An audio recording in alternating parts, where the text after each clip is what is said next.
Ang face-to-face harapan ay pambansang dulugan ng mga may alitan. Hangad namin na bigyang solusyon ang mga di pagkakaunawaan para sa mas mapayapang komunidad.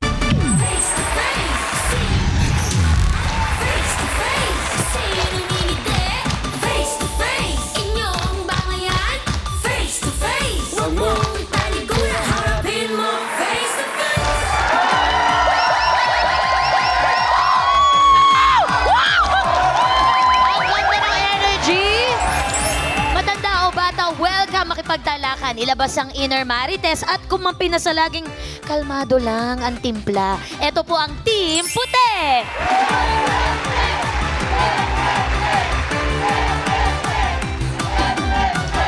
It's time para sa talakang malupit. Pero dapat talak with a purpose ha. Hindi yung mga mema lang. Mema as in mema sabi. Mema comment. Mema share. Kaya huwag pasaway kung ayaw mong mapaaway sa Team Pula!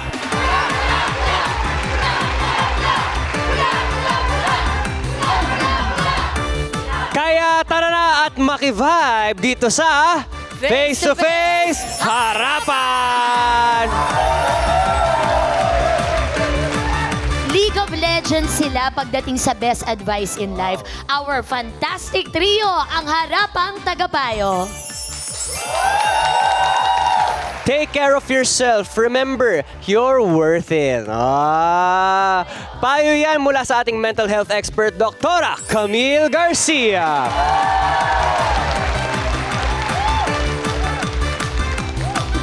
Be present today. Dead man na yung nasirang pass. Advice yan mula sa ating Dr. Love, Brother June Banaan.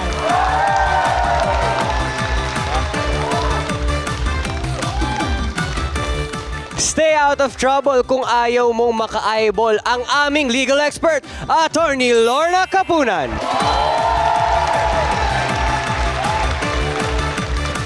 Heto na siya, seasoned journalist and award-winning host. Ilang taon na po yung lumulusong sa baha para maghatid lang po ng balita. Pero ngayon, papagitna muna siya sa matinding bangayan. Heto na ang nag-iisang ate ng masa. Corina Sanchez Rojas! Ate Coring!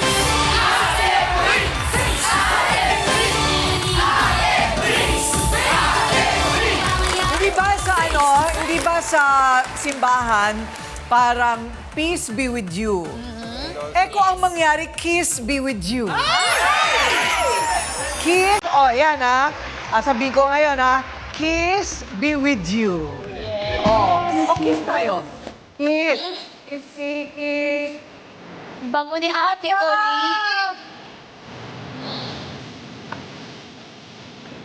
Diyos ko talaga naman.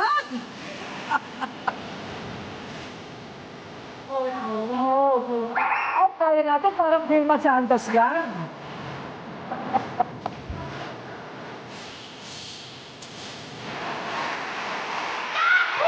Sweet. Nakaka-relate kami.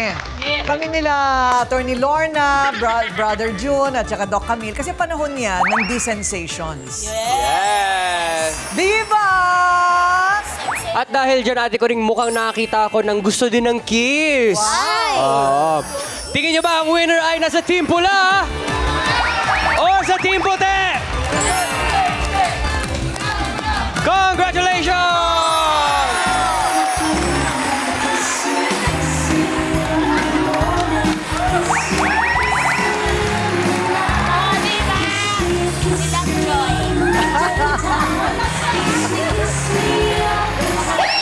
Ang cute niya.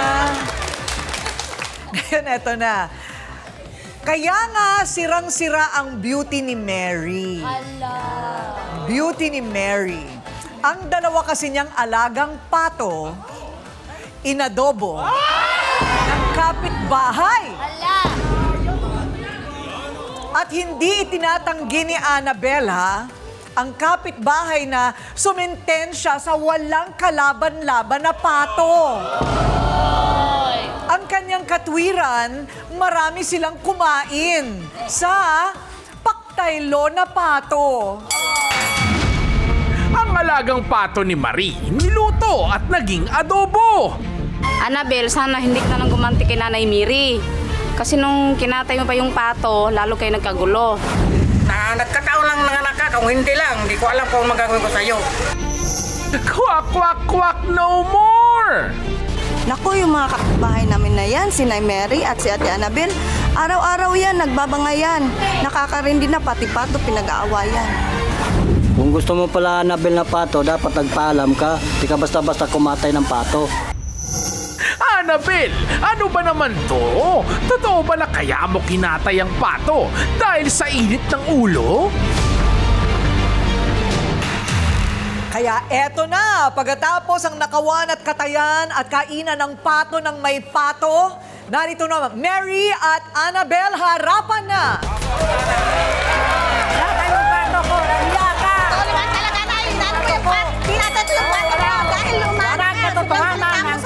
Walang katotohanan na binanggihan ka. Kung hindi, kinatay mo pato ko. Ay gusto mo lang makakain ng pato ko. Wala na tuloy ko magagamit sa ano ng asawa ko dahil kinatay mo na. Walang katotohanan yung binanggihan ka. Kung binanggihan kita, bakit hindi ko kukulang sa'yo? Isa-isa lang po, isa-isa lang. Yung pato. Para silang kinuwerdasan bago sila humarap dito, no? Bakit? Ayan. O, sandali lang ha. Off muna tayo. Okay, Nanay Mary, anong problema mo? Kinatay po yung pato ko, ma'am eh. Ilang pato? Dalawa po kinatay. Ilan ang alaga mong pato? 6 po. 6. Yung dalawa, Dalawang kinatay. 4 na lang pong natira. Nakita ng sarili mong mga mata. Hindi po. O, sino may sabi sa'yo? Sabi ng kapitbahay ko po na Sabi na? binigyan daw siya ng ulam na pato. Nanggagaling po ko sa kanya. Ha? Hindi po niya alam na sa akin pala yung pato na kinatay. Bakit kayo nag-aalaga ng pato? Nagpaparami kayo o Hindi po. pangitlog? Alaga ko talaga yun po kasi gagamitin ko sa Ay. pagluksa ng asawa ko. Itong August 21 po sana. O, 4 na lang po sila. so alaga mo talaga. Alaga May ko mga lang po. pangalan?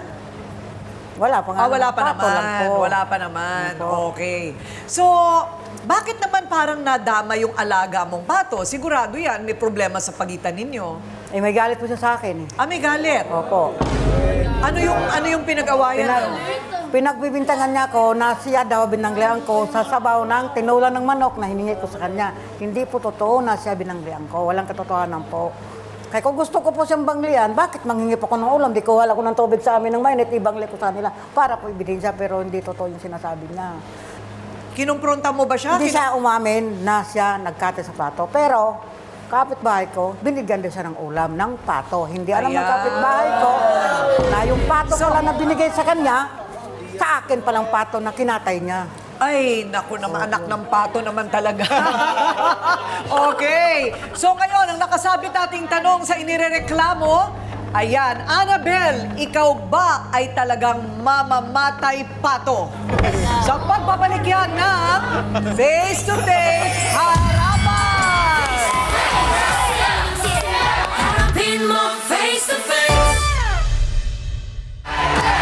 Quack, quack, quack, quack, quack, quack. Ang kanya daw alagang 6 na pato ay nabawasan ng 2 dahil kinidnap nitong si Annabel daw at ginisa. Ay, kinatay mo muna, sabay ginawa mong adobo. Opo. Ayun. Ay, opo. So, ang tanong, so talagang umaamin ka na ikaw ay mamamatay pato. Dahil po pag dumadaan po ako sa kanila, sa bahay, dadaanan kasi pong bahay nila, nagpaparinig siya lagi sa akin. Masasakit yung pinaparinig lagi sa akin. Tsaka sinasabihan niya po ako, nagugutom, kung anong sinasabi niya, masasakit yung sinasabi niya. Inapuno na Ano rin yung ako. sinasabi niya? Ano daw, mga maingay kami, tapos sabi niya pa sa akin, walang makain, ganito, walang aruga, ganito. Kaya kinatay ko yung pato niya sa sobrang kong galit na palagi siya nagpaparinig sa akin. Kaya doon, Bakit? Ano naman ang galit mo sa kanya, Nanay Mary? Ang galit ko rin sa kanya po, yung pinagbibintangan niya na ako daw nagbanli sa kanya ko, hindi totoo yun. Na ikaw ang Nagbuhos mo ka ng sabaw na tinulan na manok. Hindi ko kako magawa sa yun. At meron yata tayong ebidensya ng banli na sinasabi. nagbanli ng manok. Opo, tinula po, sabaw po ng tinula. Okay, sa ating mesa ng ebidensya, makikita natin dito, ay, okay. So siya ngayon ay nabanlian ng mainit na sabaw. Pero hindi ko po sinasadya yan, ma'am. Ay, hindi mo sinasadya. Hindi po. Paano ito nangyari? Napatulak lang kamay ko po sa pintuan nila. Kaya napaganyan po ang lagay ng sabaw. Kaya napunta po sa kanya dito. Oo. So, ano nangyari? Diretso ka sa clinic. Binigyan ko po siya ng ulam. Ngayon, pagbigay niya, may galit talaga siya sa akin kasi sadya pa niya na dito talaga ako binuhusan sa tagiliran. Paano naman nangyari na binibigyan mo na nga siya ng ulam, binanlian ka pa? May galit talaga siya sa akin, ma'am. Ano nga yung galit niya sa'yo? Ewan ko sa kanya kasi sobrang galit niya talaga Hindi sa akin. totoo Kaya yan. sinadya niya talaga na panlian nagbangli ako. sa'yo. Kung hindi ang kamay ko na gano'n sa pintuan nyo, kaya napaganon yung Posible nilagyan ng kaya na sabaw. yan ay talagang aksidente. Kasi Hindi pong bakit, pangyayari. bakit dito pa talaga tumama sa akin kung hindi niya sinadya? So, anong ginawa mo? Diretso ka sa ospital? Hindi po ako, nanghingi po ako pang gamot sa kanya, hindi siya nagbigay sa akin. Ayun. Humingi ka naman ng dispensa. Pero sorry po sa kanya na hindi ko sinasadya yun. O, yun naman pala. Nagsosorry naman pala. Oo. Ilan ba ang anak mo? Siyam po. Siyam. Buntis pa po ako niyan, yung nabanlian ako 6 na buwan yung baby ko sa tiyan niyan. 6 na buwan palang buntis ka nito nung nabanlian ka. Opo. Ay. Wow. So, magaling na ngayon? Magaling na? Magaling naman po kasi halos hindi ako makagalaw-galaw kasi sa sobrang sakit. Yung inaano ko lang dahon ng saging para makaano ko kasi pag damit dumidikit. Tsaka yun lang inaano ko tapos inaano ko ng linagang bayabas. Pag kumirot yun dinalagay ko So gano'n na lang, wala ng ointment, wala ng Wala. reseta ng doktor. Wala. Kasi walang pagpapagamot dahil Wala. hindi ka binibigyan ni Mary. Meron ba kayong pang-abono para magpagamot? Wala po akong kapira-pira, ma'am, no. Wala nga akong pambinibigyan. Pwede ka naman pumunta sa barangay. Single parent lang Tutulungan po ka ako naman eh. sa Ano barangay. naman po, wala na din kaming pera po kasi namimitas lang po kami ng gulay. Hindi, sa Nakataon barangay nga. Hindi ka ba humingi ng tulong sa din. barangay? Tiniis ko na lang po yung sakit talaga. Merong tulong ang barangay, di ba, Attorney Lorna? Meron. Dapat meron, may medical assistance sa barangay. May medical assistance ang barangay. Puntahan ninyo at singilin ninyo. Kasi binoto nyo yan. Eto ngayon yung mga pabo. Pato. Ito yung mga pato. Naku, alam mo ba na yan ay labag sa batas, ha? Inaamin naman kasi ni Annabel. Pero yan ay, ano yun? Theft. Theft kasi hindi kanya yung pato. Oo. Kasi, sabi nga sa akin, kahit ang manok ay may damdamin. Correct. Di ba, no? Oo. So, ano bang klaseng, naku, nakakaawa siguro yung pato? Ano? Kasi kaysa naman masaktan ko siya, sa sobra ko talagang galit, doon ko inano yung pato eh. Ganon. At talagang ginawa mong adobo. Oo, namigay naman po ako sa kapitbahay. Nabigay naman daw siya sa kapitbahay. Kapag babuntis ka, meron ka ring hormonal imbalance? Yes, ate ko rin. Kasi meron tinatawag din na prenatal type ng ng depression. O kaya yung mga ganyan na klase. Talagang there's a tendency na madaling maging irritable, agitated, konting kibot, nagiging sensitibo. So, pwede mangyari yung sinasabi niya na pag nadi-displace yung anger. Yun yung nangyari. Kasi nga naman, nabanlian. Nabanlian siya na siya ay buntis. Nakaka-nervyos nga naman kung nangyayari sa'yo yun. Pero, naku, mahirap yung hindi natin iniisip yung ginagawa natin bago natin gawin. May bala ka bang bayaran ang pato ni Nanay Mary? Mas kulang pa nga yung pato niya ibayad sa binanli niya sa akin eh, sa sobrang sakit. Ayun. Yun ngayon ang kanilang. Ang issue dito, yung galit nila sa isa't isa. Yun. Maliban dun sa mga gastos, sa nawala, at saka yung danyos naman sa'yo. Ang tanong, sino ba talaga sa kanila ang may diferensya? Sa ugali. Kasi yun ang pinanggagalingan, yung galit. Kampihan na sa pagbabalik ng Face to Face Harapan.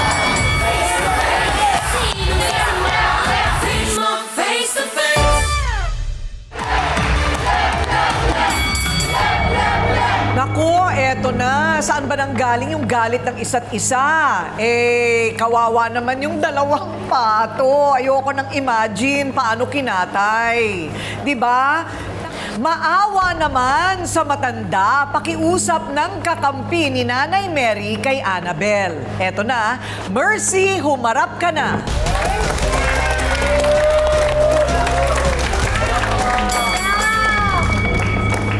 Ayan, galit si Mercy. Ang sama ng tingin kay Annabel. Ate Mercy, bakit po nanlilisik ang inyong mata kay Ate Annabel? Kasi po nakita ko talaga paano niya inano yung pato ni nanay. Kinuha niya talaga? Oo. Oh, nakita mo? Nakita ko po. Hindi ko akala ko may may usapan. Hindi ko siya sinaway. Kasi akala ko nag-usap na sila tungkol doon. Nung kinabukasan, naghanap na si nanay, umiyak na ko, Nay, bakit? Yung pato ko nawala. Para paano yung handa ng luksa ng asawa niya ngayong August 22. Ha? Nakita ko si Annabel dyan kinuha yung dalawa. Nakita ko talaga siya. Tapos binigyan pa niya ako. Hindi ko alam na. Oo. Binigyan niya ako. Kinain ko.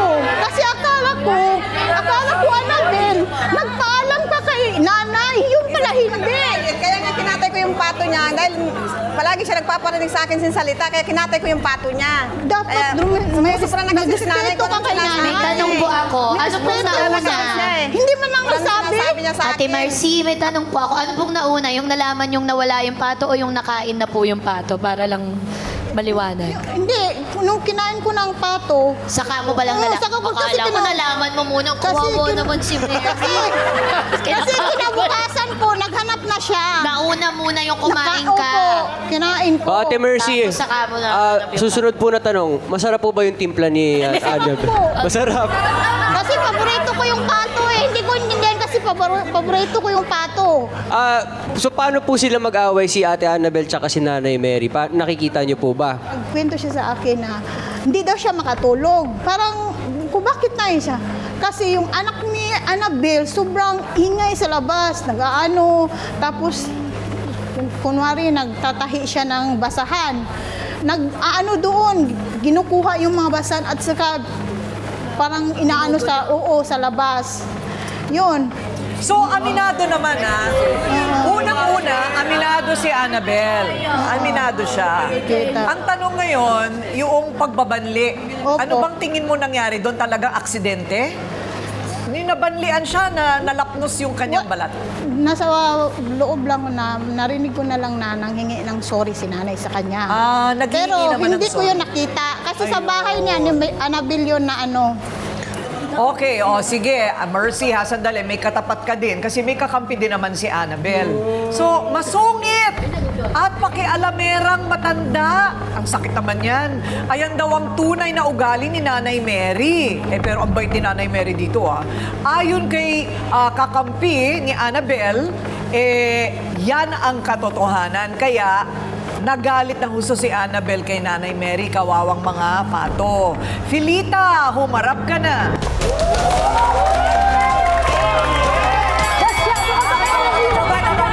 Walang iya ka talaga. Matandaan na po yan. Kinakampihan mo yung taong mali. Huwag ka kumampi sa taong mali, kampihan mo yung tama. Ano bang tunay na nangyari? Kasi po, ma'am, etong matanda na to, lagi niyang sinasaway yung mga bata dito na sa daming mga batang nag-iingay daw at naglalaro sa harapan, lagi niyang sinasaway. Bakit sa dami-dami mga bata, ang mga anak niya na bilang ang lagi niyang pinapagalitan at pinag-iinitan. Hindi naman nanggugulo yung ibang bata Isang saway lang, nakinig yung mga anak ito ka hindi. Halos hindi ko makatulog. Nando lang. Hindi naman hindi naman talaga Paano mo makikita Kahit yung naman ano sa bahay ninyo? Hindi. Huwag ka magsinungaling. Ikaw masyado ka talagang pakialamira. Ano pakialamera? Nangingialam Nangingialam ka. Wala kang magawa sa buhay kung Ate nangingialam. Pilita, sige. Tingnan mo. Ate Pilita, nandito tayo para liwanagin ha. Okay, ano yung pangingialam? Eksakto, pakisabi. Eto, nangingialam siya. Noong nagpapagawa ako ng bahay sa amin, lagi siyang pumupunta sa bahay, panay silip sa loob, nangingialam kung nagsasabi kung anong meron, anong ganyan. Bawal dito, bawal doon. Para siyang master pong soy. Yan, totoo. May galit ka rin ba, Ate Pilita, kay Nanay Mary? Meron. Dahil dyan Dahil lang dyan sa papangialam niya. So, hindi lang kay Annabel nangingialam, pati sa'yo rin. Okay, teka muna, sandali lang. Dr. Love, ano bang kailangan pang-unawang ibigay natin sa nakatatanda? Nanay Mary, ilang taon ka na? 69 na po. 69. Siguro po pwedeng maging mahinahon na lang tayo pakikipag-usap sa matanda out of respect. may mga hindi pagkakaunawaan doon sa inyong lugar. Nakikita ko rito, wala pang gustong bumaba, maging humble, yung humility. Pero ang susi dito sa pagkakasundo ninyo, yung humility lang. Kasi mukhang hindi naman sadyaan yung buhusan ng mainit na tubig or something. Yung pagkakaputol sa leeg ng pato ang sinadya. Ang dahilan, revenge. So dapat siguro pag-usapan natin dito, paano maaalis yung galit na yan para mabalik tayo sa dati. Oo, kasi parang gantihan ng gantihan. Hanggang palala ng palala na yung kanilang gantihan. So mga kiharapan, dumadami ang mga issue at dumadami din ang mga tumatanda. Pero pakonti ng pakonti naman ang nakakaunawa sa kanila. So, sino na ang lalaban para kay Lolo at Lola? At dapat ba talaga silang parating iniintindi? Kayo na ang mga kiharapan ang magsasabi niyan sa pagbabalik ng Face to Face Harapan.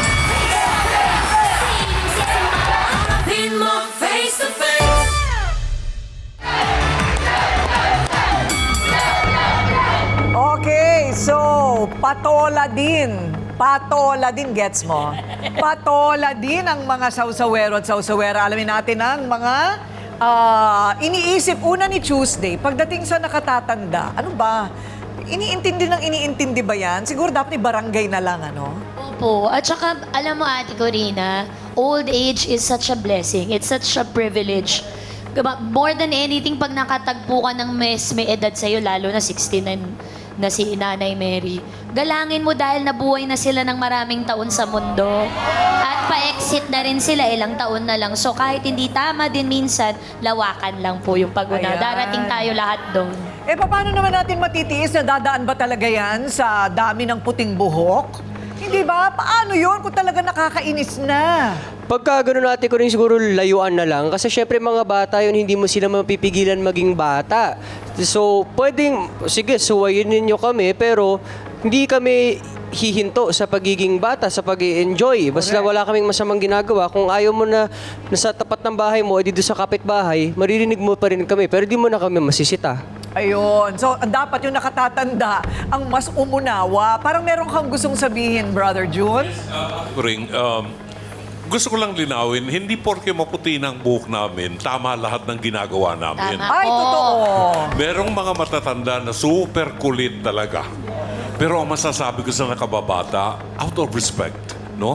Kung talagang hindi natin sila makumbinsi, tumalikod ka na lang o huminga ng malalim. Kasi ang samang tingnan sa paningin ng tao, yung bata na nagtataas ang boses sa matanda. Oo. Okay, anong mga pananaw ng Team Puti? Ayan po. Sa akin lang, parang di naman niya binaliwala yung pakiramdam ni nanay. Nagsorry pa nga siya, pero grabe yung yung balik ni nanay sa pagpatay pa lang ng pato ni nanay. Ganun. Like, pwede po siyang makasuhan ng animal cruelty din po. Di dapat dinadamay ang animal sa kasalanan ng kanilang owner. Oo nga. Kasi may damdamin din ang pato. Okay, go. Posible rin namang makasuhan si nanay sa pagbabanli niya kay Annabel. Kasi rin naman yun, parang pananakit din yun ng kapwa. Tapos, posible rin ba na yung galit ni nanay mas level up lang. Kasi, yun nga, nabanggit before na may mga issues na sila before. Posible rin ba na mas level up lang yung galit niya kay Annabel dahil sa mga issues na yon? Like, kung ibang tao ba yung gumawa nun sa mga pato niya, mas ganyan ba yung magiging galit niya? Attorney Lorna, parang pareho silang parang nag-sorry naman si Nanay Mary. Which I think is mitigating factor. Oo, dahil nag-sorry naman. Kasi kung talagang sinasadya niya yun, palagay ko baka pinagtawanan ka pa nung napaso ka. Whereas yung ginawa niyang pagnanakaw, sadya talaga. Oo, iba yung situation ni Mama Mary, Aling Mary, at saka ni Annabel, no? Kasi yung sa kanya, accident, no? Yung kay Annabel, intentional. Sa batas, iba yon. Iba ang liability ng accidental tsaka intentional, no? Isa pa, pag-usapan natin kung yung principal, accessory, tsaka accomplice. Principal, yung nagnakaw. Siyang nagnakaw ng pato. Yung kumain, miski na hindi nila alam, baka pwede pang kasuhan ng accessory. Hindi ba? Kasi kinain nila eh. Natakot si ate. Hindi ako kumain. Natakot si ate Mercy. Nag-iba yung mukha niya. Miski na walang intention, ano?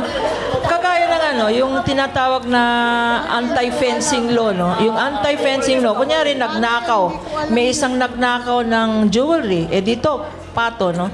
May nagnakaw ng kung hindi kinain, hindi linuto, binenta mo, yung binentahan mo, pwedeng kasuhan ng anti-fencing. Kasi Carlo bawal kasi miski na wala kang intensyon, yun ang nasa batas. Thank you, Attorney Lorna. Okay. Doc Camille, paano ba itong ganito na pwede bang idinadahilan parating pagiging matanda sa mga bagay-bagay? Dito, Ate Karim, pwedeng hindi yun ang dahilan eh. Kasi kung nasabi niya kanina, na kaya siya nag-aalaga ng pato para sa babang luksa. So, at this point, sinasabi, she is in mourning. So, ang hirap para sa isang matanda na mawawalan ng mahal sa buhay. Tapos biglang ganyan pa na hinahanda niya na syempre pag sinabi mong babang luksa, it's something na para mawala na yung supposed to be na burden, yung bereavement na yung talagang, tapos ganun yung mangyayari. So definitely sa kanya parang inalagaan ko to eh. Kasi gusto ko nga na maging maganda yung babang luksa dahil sa atin sobrang typical na pag nagbababang luksa, nagpo-48, nagse-celebrate. Merong celebration. So basically, mas madali sa mga matatanda ang ma-depress. So pagdating sa ganyan, siguro malaking factor yung suporta rin ng mga kaibigan, kapitbahay, kung wala talagang family. Pero gusto ko lang bigyan din ng linaw yung sinabi din ni attorney na pag yung pato kasi, hindi sila nagmamanifest ng behavior ng pag mamamatay.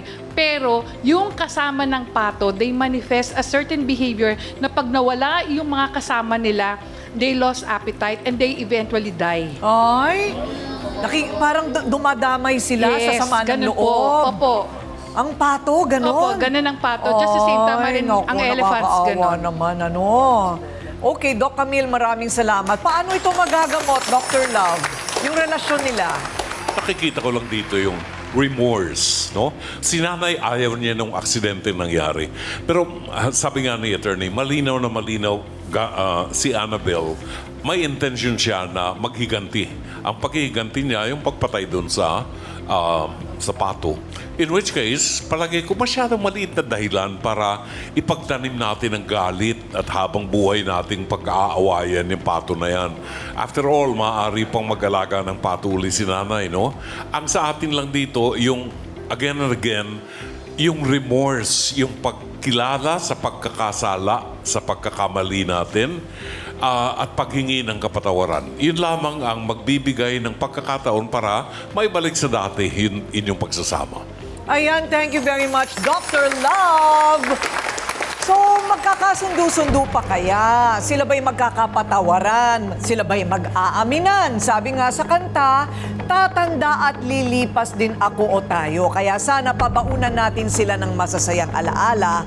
Pero ang mga nakatatanda rin dapat may pinagkatandaan, hindi ba?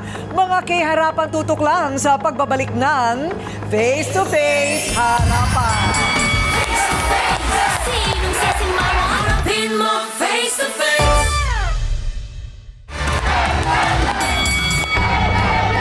Naku, may natututunan po ba tayo, Nanay Mary, dito? May natututunan din naman tayo, ano? Tsaka, Nanay, bibigyan kitang pantina, hindi ka pa masyadong matanda. Hindi pa. Maayos bang kalusugan mo? Okay lang po. May sakit ka ba? Wala ka naman sakit? po. Yung mga maintenance, nahihingi din yan sa barangay, ha? Hindi po ako nagme-maintenance po, ma'am. Ha? Hindi ako nagme-maintenance. Baka hindi mo rin kasi alam ang iyong sakit. So, patitingnan ka namin, check up. Ha? Pati-check up ka namin, ha? Baka hindi mo alam, may high blood ka na, hindi mo pa alam. Di ba? Okay. So, ito namang si Annabel, siyam ang anak, siyam. walang 4-piece. Oo, panay sabi daw sa kanya, wala. Paanong wala? Hindi naman konkreto ang bahay. So, nakakaligtas na naman yung barangay ninyo sa kanilang responsibilidad sa'yo. So, itatawid natin siya sa barangay. Ikaw naman, sa mga benepisyo, nanay, ng senior citizen, okay? Hindi pa niya alam na may 1,000 per month. And she's already 69. O, biro mo yun? So, kailangan nalalaman ninyong karapatan ninyo para yan ay masingil ninyo sa gobyerno, day. Ha? Okay, so, pare-pareho naman kayong walang pera, maraming problema, huwag na ninyong dagdagan sa galit. Magpatawaran na kayo. Ha, Nanay Mary? Magpatawaran na kayo. Tapos, bibigyan kita ng 2 pato. At eto pa, dahil hindi ko kaya na yung bigay ko, ikakatayin niya, ako na lang ang magpapakain sa 20 tao sa pagbababang luksa. At saka ang pangako ko sa'yo, 3 ulam. Kasama na yung adobo doon. Huwag mo lang kakatayin yung ibibigay ko sa'yo, ha? Ibibigay lang namin ang lahat ng yan sa inyo, maliban sa pagbigay sa'yo ng 3,000 piso para doon sa pagkakabanli sa'yo. Okay? Pero bibigay lang po namin sa inyo yan kung kayo'y magbabati. Nasaan na yung kiss me, kiss me? Kiss me, kiss me, di ba? Nasaan na yung... Kiss me in the morning, kiss me in the night.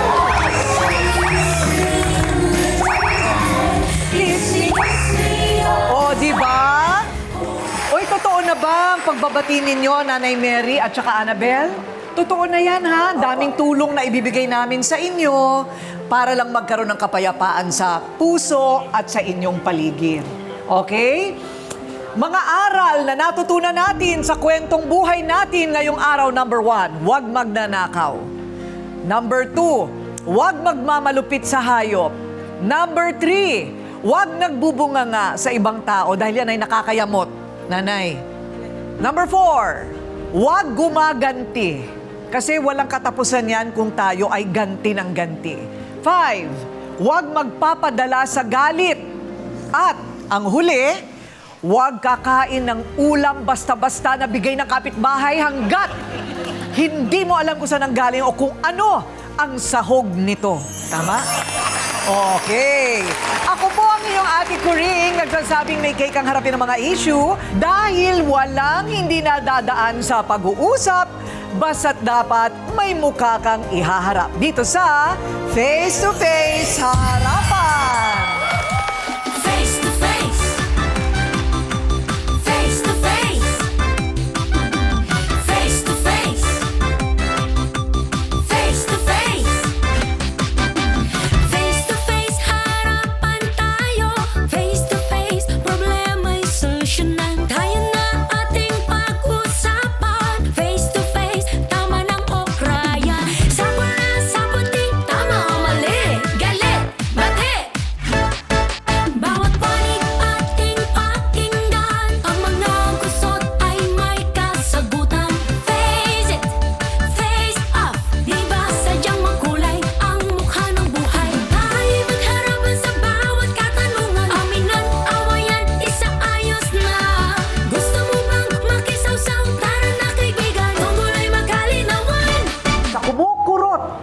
Ating mga puso na istorya ni Nanay Feli at Tata. Pero ngayon, hindi na kong kaya. Pagod naman din ako. Papagalitan niya ako, kat wala naman akong dahilan. Maaatim mo ba kung ang mga anak mo o mamanugangin mo ganito rin ang pagtrato sa'yo? Hindi lang po niya pakialaman. Yun po ang punto ko.